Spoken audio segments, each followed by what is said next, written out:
ಗೀತಾ ಮಹಾತ್ಮೆ. ಭಗವದ್ಗೀತೆಯ 9ನೇ ಅಧ್ಯಾಯದ 24ನೇ ಶ್ಲೋಕ.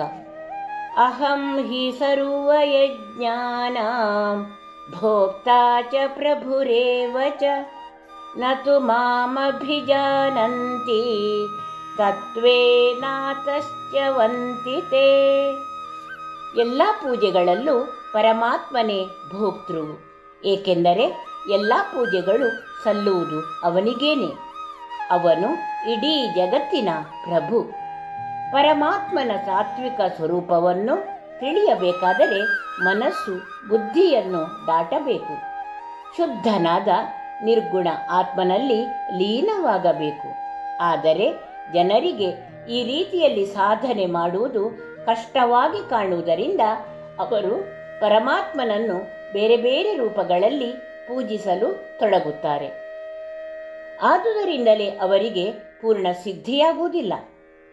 ವ್ಯಾವಹಾರಿಕ ದೃಷ್ಟಿಯಿಂದ ಈ ಶ್ಲೋಕವನ್ನು ನಾವು ನೋಡುವುದಾದರೆ, ನಾವು ಮಾಡುವ ಎಲ್ಲ ಕೆಲಸಗಳಿಗೂ ಪರಮಾತ್ಮನೇ ಅಧಿದೇವತೆ.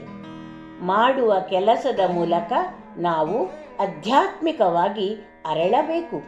ಆದರೆ ವ್ಯವಹಾರದಲ್ಲಿ ಈ ದೃಷ್ಟಿಯನ್ನು ಯಾರೂ ಇಟ್ಟುಕೊಳ್ಳುವುದಿಲ್ಲ. ಆದುದರಿಂದಲೇ ನಾವು ಸಾಧನೆಯ ಹಾದಿಯಲ್ಲಿ ಎಡವಿ ಬೀಳುತ್ತೇವೆ. ನಿಜವಾದ ಶಾಂತಿ ಅಥವಾ ಆನಂದವು ಅಂತರಾತ್ಮನ ಸ್ವರೂಪ.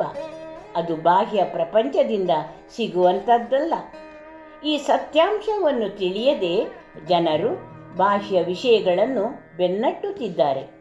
ಆ ಮೂಲಕ ಹೆಚ್ಚಿನ ಅಶಾಂತಿಯನ್ನೇ ತಂದುಕೊಳ್ಳುತ್ತಿದ್ದಾರೆ.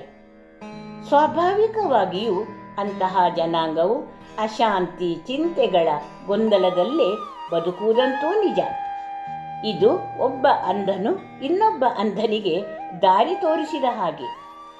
ಮುಂದೆ ಬರುವ ಯುವ ಜನಾಂಗವು ಇದೇ ದಾರಿಯನ್ನು ಅನುಸರಿಸುವುದರಿಂದ ಅವರೂ ಇದೇ ಗತಿಯನ್ನು ಅನುಭವಿಸಬೇಕಾಗುವುದು.